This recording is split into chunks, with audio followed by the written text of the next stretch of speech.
Bom dia, gente! Tudo bem com vocês? Como que tá no ano?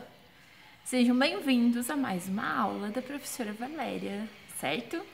Gente, lembrando, para começar, pega o material, por favor. Vamos trabalhar hoje a unidade número 4, tá? A última unidade desse apostila, desse volume. E pega uma caneta, pega um caderno, pega um lápis, pega um marca-texto, porque vai precisar fazer anotações, ok? Gente, eu separei esse tema em 4 vídeos, ok? E aí, o que vai acontecer? No final de cada vídeo, eu vou pedir para vocês fazerem uma anotação, certo? Que vai valer como tarefa, beleza, gente? Além da tarefa de apostila, além da tarefa de caderno, de atividades e tudo mais, ok? Então, vamos lá, gente. Espero que vocês já estejam com o material de vocês, que vocês já estejam com caneta, lápis e vamos começar, ok? Muito bem, gente. Então vamos, este é o vídeo número 1, o tópico número 1 que nós vamos falar hoje. O nome da nossa unidade chama Período entre Guerras, a crise de 1929. Muito bem. Primeiro vamos começar explicando esse título, certo? Período entre guerras. Lembra que a gente falava, quando trabalhou a Primeira Guerra Mundial, a gente se referia a ela como a Grande Guerra. Porque é óbvio, as pessoas não chamavam de estamos vivendo na Primeira Guerra Mundial e a gente já está planejando fazer uma segunda. Não, né? Eles realmente em alguns momentos achavam que ia ser rápida a guerra e tudo mais. Então, eles chamavam de a Grande Guerra. Só que, né, hoje, olhando assim, você percebe que existiu a Primeira e a Segunda Guerra Mundial. Então, por isso que esse período, né, ao final da década de 20 e início da década de 30, é chamado de período entre guerras. Ok, gente? Muito bem. Vamos lá. Gente, para entender sobre o que nós estamos falando agora, a gente tem que pensar diretamente nos Estados Unidos de 1900 em diante, certo? Os Estados Unidos...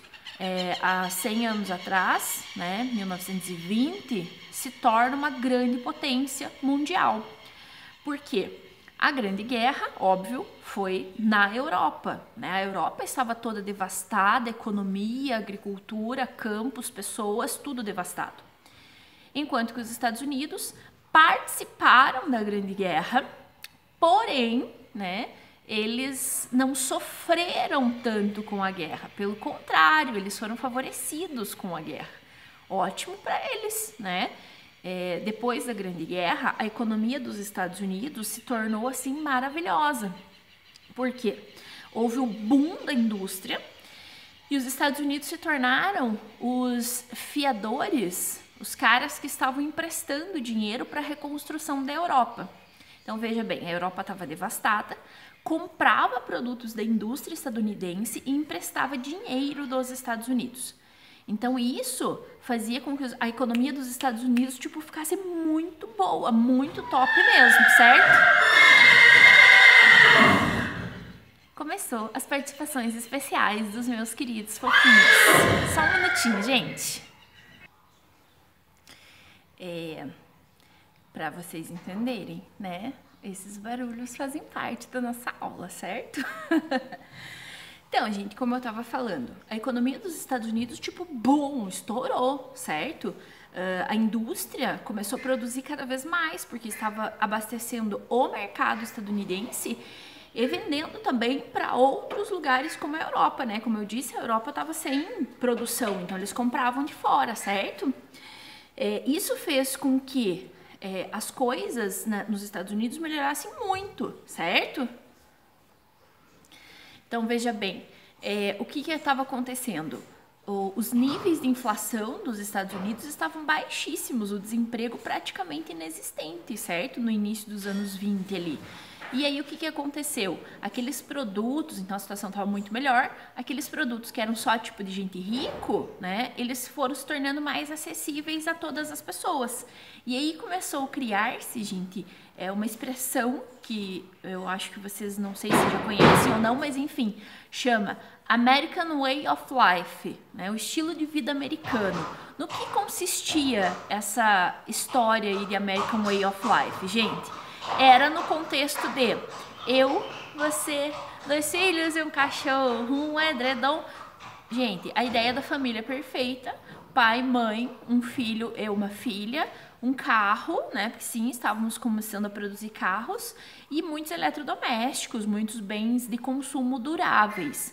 Sabe o que é bem de consumo durável, né, gente? É tipo geladeira, fogão, você não troca todo mês. Você compra e dura anos e anos, né? Pensa aí no fogão, na geladeira da sua casa, quanto tempo tem, né? Ai, professora, eu troquei essa semana, tá? Mas e o outro, quanto tempo tinha, né?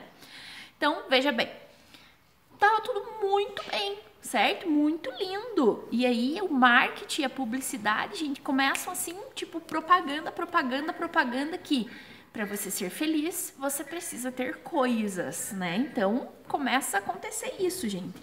É nessa época que começa a ser produzido, e se vocês olharem lá na página 49 da apostila, vocês vão estar vendo a produzir um Ford modelo T, certo? Então, esse carro, produzido pelo Henry Ford, começa a ser vendido em larga escala. E o slogan era o seguinte: Ford modelo T. Você pode ter ele da cor que você quiser, desde que seja preto. Porque só produziam carros pretos, né, gente, naquele momento. Então, por isso que eles falavam assim, certo? Gente, e ao mesmo tempo que, tipo, nossa, olha que lindo, a gente tem uma onda, assim, um boom de indústria, a economia tá muito próspera, a gente tá vivendo muito bem. Paralelamente a isso, e vocês percebem lá na página 50, está acontecendo uma onda de conservadorismo, certo? O que vem a ser essa onda de conservadorismo, gente? A ideia de que só os americanos, estadunidenses puros é que eram top, certo? E aí começa uma onda discriminatória muito grande contra imigrantes, contra negros, contra indígenas, né, nativos dos Estados Unidos, tipo, muito grande. Um processo de elitização, certo? E de preconceito muito grande nos Estados Unidos por conta dessa onda do conservadorismo. A Ku Klux Klan, né, que é de extrema um grupo nazista, um grupo conservador, ele vai surgir nessa época e vai ganhar muita força, certo? Perseguindo imigrantes. Por quê? Esse pessoal conservador achava que esse pessoal imigrante, indígena, afrodescendente, não era a visão do American Way of Life, tipo o estilo de vida americano, não fazia parte e deveria ser tirado dali, certo, gente? Então, tudo que fosse contra o American Way of Life era tirado, tipo, tentado acabar com ele, certo? Então, vai gerar uma onda de muito preconceito, racismo, segregação social, certo? Nos Estados Unidos dos anos 20. Além disso, gente, lá na página 50 também está falando sobre a lei seca.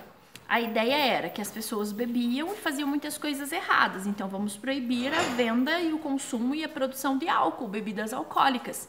E aí cria nos Estados Unidos a lei seca em 1920. Gente, mas uma coisa ser proibida não significa que ela não vai existir. No Brasil, acho que em todo o mundo, é proibido consumir drogas. Mas e aí? O tráfico não existe? Existe, né? Então, veja bem, junto com a lei seca, começa a surgir as coisas clandestinas. E aí vai surgir uma figura, inclusive, de cinema que nós conhecemos, que é o Al Capone, né? E as máfia italiana vai aparecer muito nos Estados Unidos dos anos 20. Inclusive, tem uma época do cinema que é marcado por isso, né? Os filmes noir e, enfim, são todos ligados a essa época que envolve a lei seca e a fabricação e venda clandestina, né, pela máfia italiana de bebidas alcoólicas e outros produtos. Aí tava tudo ligado, ramo de prostituição, confecções, tipo fábrica de fazer roupa clandestina e um monte de coisa assim, certo?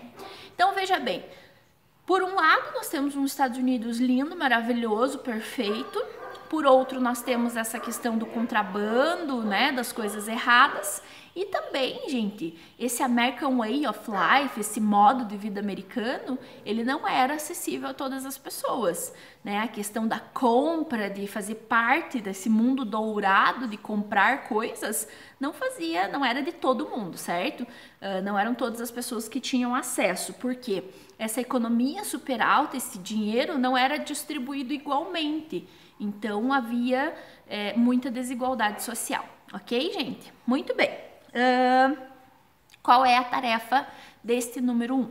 Então, eu espero que vocês tenham entendido, primeiro, o conceito de Entre Guerras, o conceito de American Way of Life, o que estava acontecendo com a economia dos Estados Unidos.